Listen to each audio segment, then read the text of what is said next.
Kisah nyata teladan muslimah Ummul Mukminin Ummu Salamah sebelumnya. Ia bersuamikan Abu Salamah, seorang laki-laki yang istimewa. Laki-laki yang pertama-tama memeluk Islam dan menyambut seruan Nabi untuk berhijrah. Saat sang suami wafat, ia beristirja, ucapan innalillahi, dan memohon ganti yang lebih baik dari sang suami. Walaupun saat itu ia bingung siapa laki-laki yang lebih baik dari suaminya, tapi keyakinannya mendahului rasa ragu yang menghampirinya.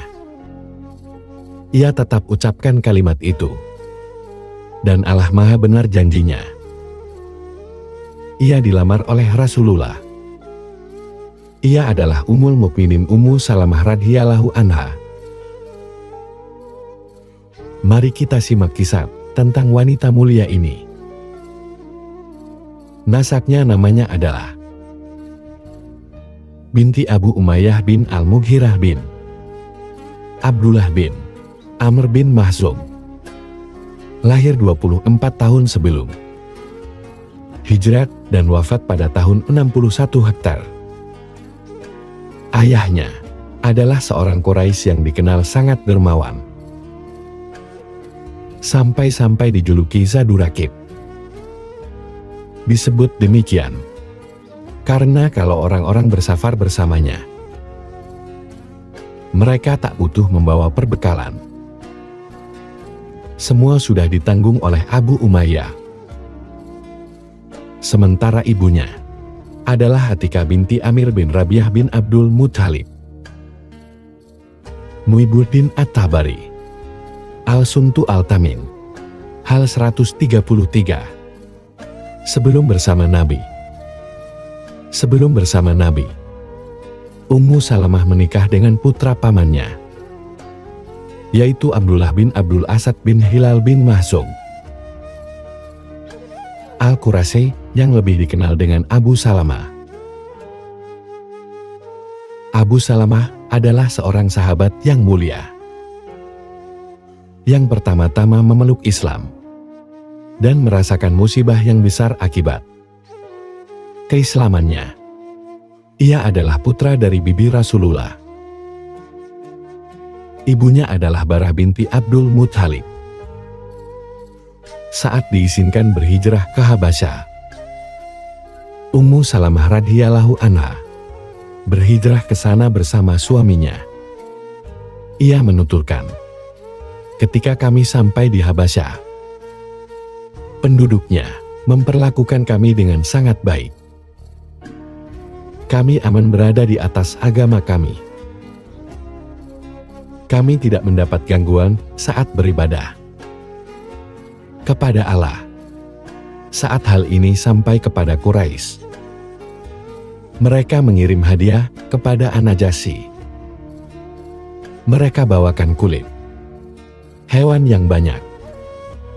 Ibnu Huzaimah 2073 dan Ibnu Syam As-Sirah An-Nabawiyah tahun 1334. 335 hadits. Ini menunjukkan bahwa Abu Salamah dan Ummu Salamah turut berhijrah ke Habasyah. Kemudian Allah izinkan kaum muslimin untuk hijrah ke Madinah. Disinilah terjadi peristiwa memilukan yang dialami Ummu Salamah radhiyallahu anha. Dari peristiwa ini, kita semakin sadar akan hakikat kesabaran dan berkorban di atas agama Allah Ta'ala. Perlu diketahui, Abu Salamah adalah orang pertama dari sahabat Rasulullah dari Bani Mahzum yang hijrah ke Madinah. Ia berhijrah 1 tahun sebelum peristiwa Bayat Aqobah. Ia datang dari Habasyah menemui Rasulullah di Mekah. Setibanya di Mekah, keadaan belum berubah. Orang-orang Quraisy masih saja menyakiti kaum muslimin. Di sisi lain, ia mendengar kalau di Madinah sudah terdapat kaum muslimin. Ia pun berencana hijrah ke sana. Dan dalam peristiwa hijrahnya ini, istrinya Ummu Salamah mengalami penderitaan yang sangat berat. Ummu Salamah radhiyallahu anha berkisah, saat Abu Salamah telah mantap untuk hijrah ke Madinah, ia membawakan ontanya untuk kunaiki. Dan bersamaku putraku, Salamah bin Abu Salamah. Kemudian kami berangkat. Sekelompok laki-laki dari Bani Al-Mughirah bin Abdullah bin Amr bin Mahzum, keluarga Ummu Salamah, mendekati kami dan berkata, "Tantang dirimu, kami sudah menyerah. Lalu bagaimana dengan istrimu ini? Apakah kau pikir kami akan membiarkannya pergi bersamamu ke daerah lain?" Akhirnya Ummu Salamah dan putranya ditahan oleh keluarganya. Ummu Salamah berkata, "Mereka melepaskan tali kekang onta dari tangan suamiku. Mereka merebutku darinya." Akhirnya Ummu Salamah dan putranya tertahan. Ummu Salamah melanjutkan, mengetahui kejadian ini, Bani Abdul Asad pun murka, yakni saudara Abu Salamah. Mereka berkata, "Tidak, demi Allah, kami tak akan membiarkan anak kami, karena nasab itu dari jalur ayah, berada di sisi ibunya. Karena kalian telah memisahkan ibunya dari saudara kami." Mereka pun berebut menarik anakku Salamah, hingga mereka melepaskan tarikannya. Bani Abdul Asad pun membawanya pergi. Aku ditahan oleh keluargaku, Bani Al-Mughirah, sementara suamiku pergi ke Madinah.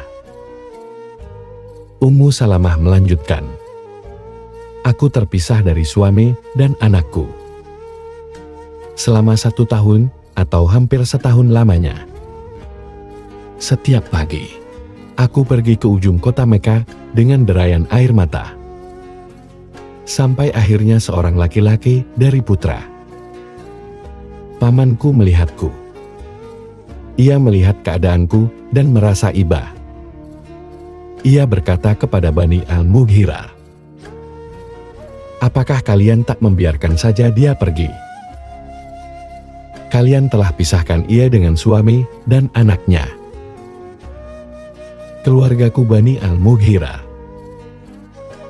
berkata padaku, 'Susulah suamimu jika kau menginginkannya.' Ummu Salamah berkata, dan saat itu saat keluarga Abu Salamah mengembalikan putraku ke pangkuanku. Aku pacu ontaku, kugendong anakku dan kuletakkan ia bersamaku. Kami berangkat menuju Madinah untuk berkumpul dengan suamiku. Saat itu tak ada seorang pun yang menemaniku. Aku berkata pada diriku, apakah aku akan bertemu dengan seseorang yang bisa mengantarkanku pada suamiku? Saat sampai di Tanim, aku bertemu dengan Utsman bin Tal bin Abi Tal, keluarga dari Bani Abdul Dar. Ia berkata padaku, "Mau kemana hai putri Abu Umayyah?" Kujawab aku, "Hendak ke Madinah berjumpa dengan suamiku." "Apakah ada orang yang menemanimu?" tanyanya. "Demi Allah tidak ada.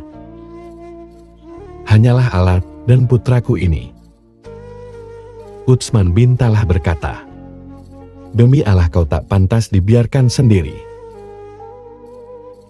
Ia pun mengambil tali kekang ontakku, kemudian membawaku pergi.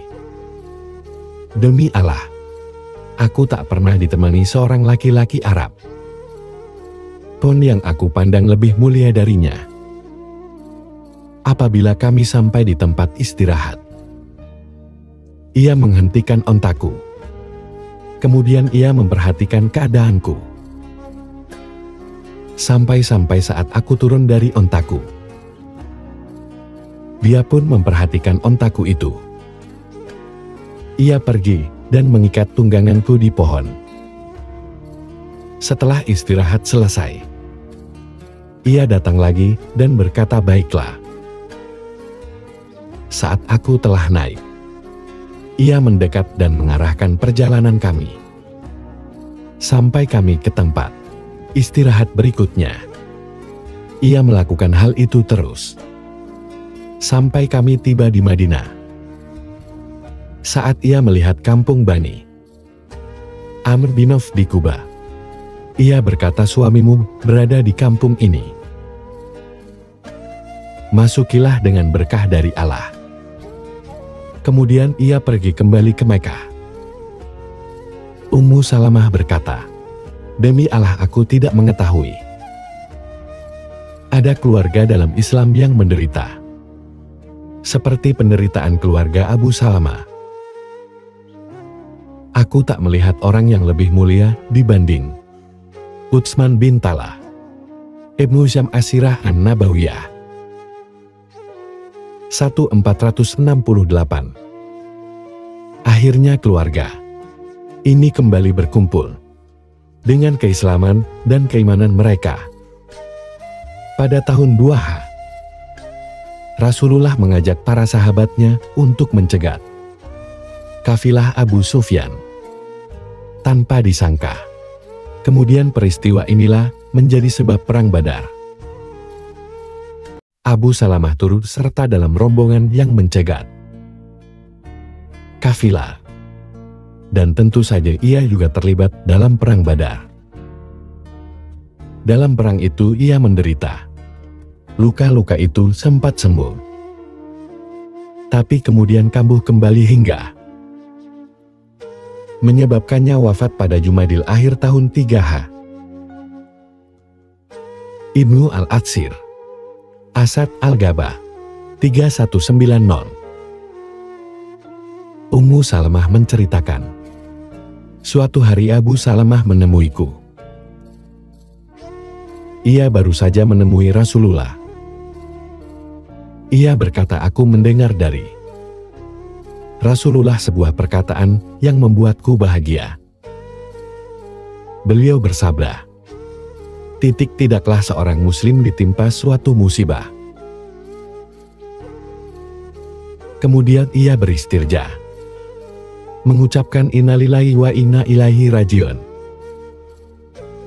saat musibah tersebut terjadi. Setelah itu berdoa, Ya Allah, berilah aku pahala atas musibahku ini, dan gantikanlah dengan yang lebih baik darinya, kecuali Allah akan mengabulkannya." Kata Ummu Salamah, "Aku pun menghafalkannya. Ketika Abu Salamah wafat, aku beristirja dan berdoa, Ya Allah, berilah pahala atas musibahku ini, dan gantikanlah dengan yang lebih baik darinya." Setelah itu, aku renungkan ucapanku dan bertanya pada diriku, adakah untukku yang lebih baik dari Abu Salamah? Setelah idahku selesai, Rasulullah meminta izin padaku. Saat itu aku sedang menyamak kulit. Kucuci tanganku dan kuizinkan beliau masuk. Aku pun membentangkan alas duduk dari kulit yang berisi serat. Beliau pun duduk di atasnya dan meminangku untuk dirinya. Setelah beliau selesai berbicara, aku berkata, "Wahai Rasulullah, siapa aku ini untuk tidak menerimamu? Tapi aku adalah seorang wanita yang sangat pencemburu. Aku khawatir Anda melihat pada diriku sesuatu yang menyebabkan aku diazab oleh Allah. Dan aku adalah wanita yang sudah berusia dan memiliki Anak-anak Rasulullah menanggapi, "Yang engkau sebut berupa kecemburuan, Allah akan menghilangkan hal itu darimu. Tentang umurmu, aku pun telah berumur sebagaimana engkau. Dan tentang anak-anakmu, anak-anakmu juga anak-anakku." Ummu Salamah menjawab, "Aku terima lamaran Anda Rasulullah." Kemudian ia mengatakan, "Sungguh Allah telah menggantikan untuk diriku seseorang yang lebih baik dari Abu Salamah, yakni Rasulullah." Ibnu Katsir Sirah An-Nabawiyah 3175. Hikmah pernikahan dengan Nabi. Pernikahan Nabi dengan Ummu Salamah radhiyallahu anha adalah pemuliaan terhadap Ummu Salamah.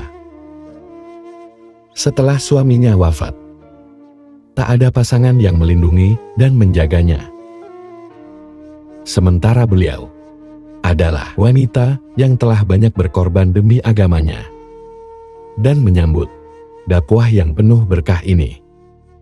Ia juga memiliki 4 orang anak yatim. Rasulullah hadir sebagai suami dan seseorang yang menanggung dirinya dan anak-anaknya di rumah tangga Nabawi.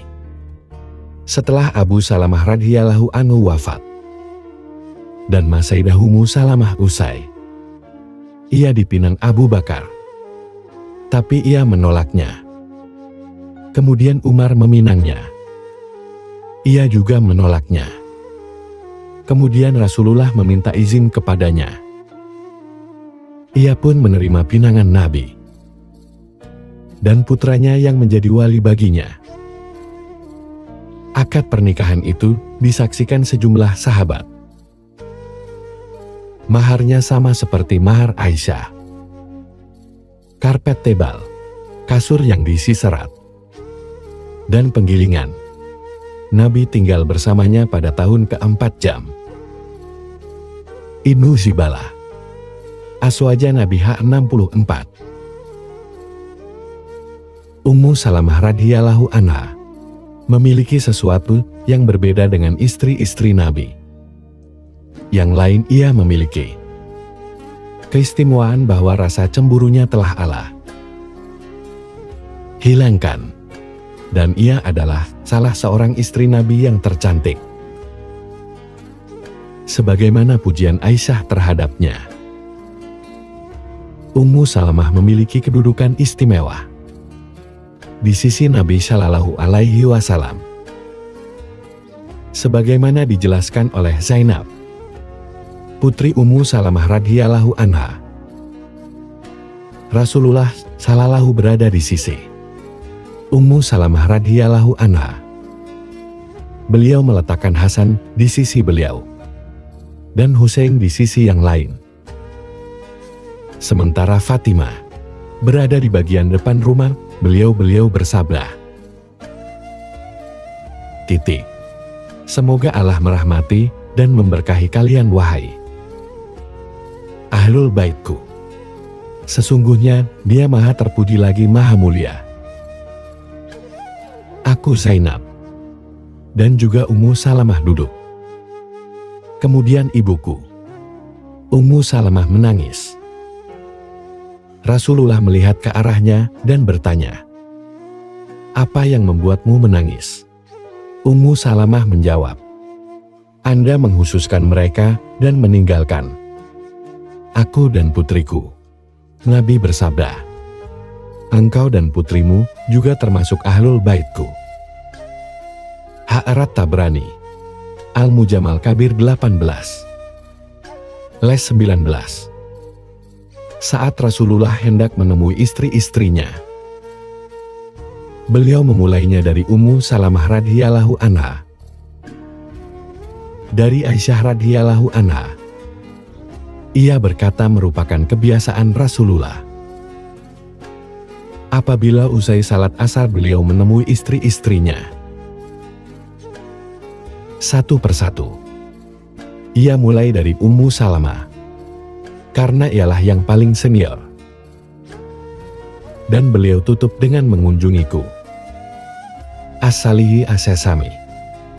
Sebulan Hudawa Air Rasyad 11170. Ummu Salamah adalah seorang wanita yang baik dan menjaga kehormatan diri. Ia memiliki kedudukan istimewa di sisi Rasulullah. Anak-anaknya dididik di rumah Nabi. Pernikahannya dengan Nabi memiliki hikmah yang agung. Saat ia tengah sendiri setelah wafatnya, Abu Salamah tak memiliki keluarga dan pelindung. Ia dan suaminya adalah seorang yang berjuang untuk dakwah dengan segala yang mereka miliki, baik harta maupun jiwa. Pernikahannya dengan Nabi adalah pengganti dari semua kebaikan yang hilang darinya. Rasulullah memuliakan Ummu Salamah dan suka memberinya hadiah. Saat menikahinya, Nabi berkata kepadanya, "Sesungguhnya, aku memberi An-Najasyi suatu perhiasan dan sejumlah musik. Tapi sekarang An-Najasyi telah wafat, dan aku memandang hadiah tersebut kembali kepemilikannya kepadaku. Seandainya hadiah itu kembali padaku, akan kuberikan padamu." Apa yang diucapkan Rasulullah benar terjadi. Beliau memberi masing-masing istri beliau satu ukiah musik dan memberi Ummu Salamah sisa semuanya ditambah perhiasan HR. Ahmad 27:317. Kecerdasan Ummu Salamah. Di antara keutamaan Ummu Salamah radhiyallahu anha,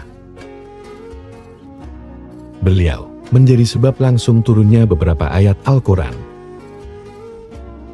Dari Mujahid, Ummu Salamah berkata, "2 32.235 Wahai Rasulullah, laki-laki turut serta dalam perang jihad, sementara kami tidak. Kami disifati sebagai warisan." Kemudian Allah menurunkan firman-Nya, "Dan janganlah kamu iri hati terhadap apa yang dikaruniakan Allah kepada sebahagian kamu lebih banyak dari sebahagian yang lain. Karena bagi orang laki-laki ada bahagian daripada apa yang mereka usahakan, dan bagi para wanita pun ada bahagian dari apa yang mereka usahakan." Quran An-Nisa 32. Mujahid rahimahullah berkata, saat itu diturunkanlah ayat, "Sesungguhnya laki-laki dan perempuan yang muslim." Quran Al-Ahzab 35. Saat itu Ummu Salamah merupakan wanita pertama yang tiba di Madinah. Al-Qurtubi, Al-Jami Al-Ahkam, Al-Quran 5162. Ummu Salamah berkata, "Wahai Rasulullah, berkaitan dengan hijrah, kami belum mendengar Allah menyebutkan sedikit pun tentang perempuan." Kemudian Allah menurunkan firman-Nya, maka Tuhan mereka memperkenankan permohonannya dengan berfirman, "Sesungguhnya aku tidak menyia-nyiakan amal orang-orang yang beramal di antara kamu, baik laki-laki atau perempuan, karena sebagian kamu adalah turunan dari sebagian yang lain." Maka orang-orang yang berhijrah, yang diusir dari kampung halamannya, yang disakiti pada jalanku, yang berperang dan yang dibunuh, pastilah akan kuhapuskan kesalahan-kesalahan mereka. Dan pastilah aku masukkan mereka ke dalam surga yang mengalir sungai-sungai di bawahnya, sebagai pahala di sisi Allah. Dan Allah pada sisinya pahala yang baik. Quran Ali Imran 195 Ummu Salamah dan buah perjanjian Hudaybiyah. Saat Rasulullah Shallallahu Alaihi Wasallam telah menandatangani perjanjian Hudaybiyah, beliau berkata kepada para sahabatnya, "Berdirilah dan sembelihlah hewan kurban kalian. Setelah itu gundulilah kepala kalian." Tak ada seorang pun dari mereka yang melaksanakan perintah Nabi, hingga beliau merasa perlu mengulangi perintahnya sampai 3 kali. Walaupun demikian, masih belum ada yang melakukannya, karena mereka berat dengan putusan perjanjian Hudaybiyah, dan mereka masih berharap Rasulullah berubah pikiran atau turun wahyu kepada beliau. Melihat keadaan itu, Nabi pun masuk ke tenda menemui istrinya, Ummu Salamah. Beliau ceritakan keadaan para sahabatnya kepada istrinya. Ummu Salamah merespon curahan hati beliau dengan mengatakan, "Wahai Nabi Allah, kalau Anda mau, keluarlah tanpa berbicara dengan seorang pun dari mereka. Kemudian sembelihlah hewan Anda. Panggil tukang cukur Anda, dan cukurlah rambut Anda." Nabi pun keluar tanpa berbicara sepatah kata pun kepada mereka, hingga beliau melakukan apa yang dianjurkan Ummu Salamah. Beliau sembelih hewannya, memanggil tukang cukurnya, dan mencukur rambutnya. Saat melihat beliau melakukan itu, para sahabat pun berdiri dan menyembelih hewan mereka. Sebagian mereka mencukur, sebagian yang lain mereka sibuk melakukan yang demikian. Ibnu Katsir, As-Sirah An-Nabawiyah 3334. Para sahabat sadar bahwa keputusan beliau tak lagi berubah, dan tidak turun wahyu tentang hal ini. Ibnu Hajar rahimahullah mengatakan, anjurannya kepada Nabi pada hari Hudaybiyah ini menunjukkan kecerdasan akalnya dan benarnya pandangannya. Ibnu Jakar Al-Asqalani, Al-Isabah Vitamiza Sahabat 8 224. Hadits yang diriwayatkan Ummu Salamah.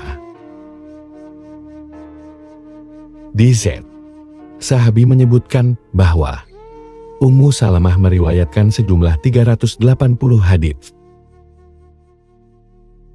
yang disepakati Al-Bukhari dan Muslim. Ada 13 hadits. Al-Bukhari saja 3 hadits. Muslim saja 13 hadits. Beliau meriwayatkan hadits-hadits tentang bimbingan dan pendidikan untuk muslimah.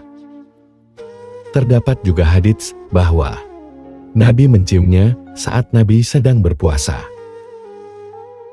Ada pula hadits tentang ia mandi junub bersama Nabi dari satu wadah air.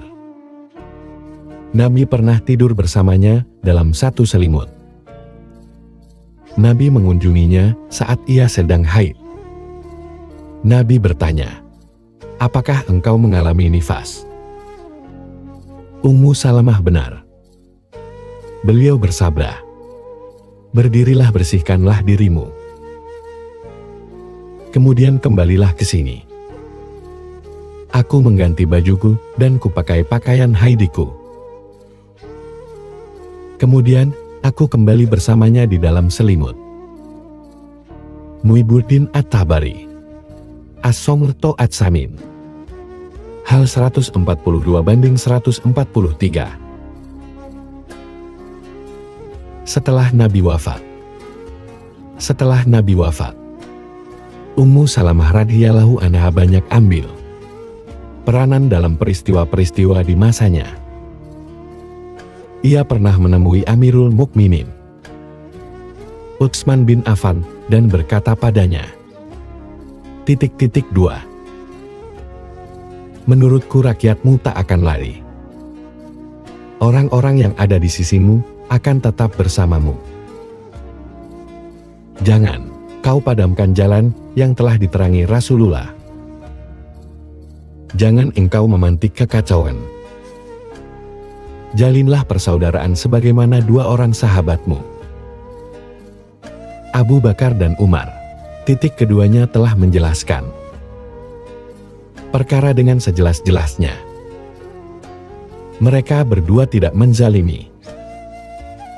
Inilah kebenaran. Sesungguhnya engkau berhak ditaati. Utsman menjawab, "Sungguh engkau telah berkata dan aku memahaminya. Engkau telah menasihati dan aku menerimanya."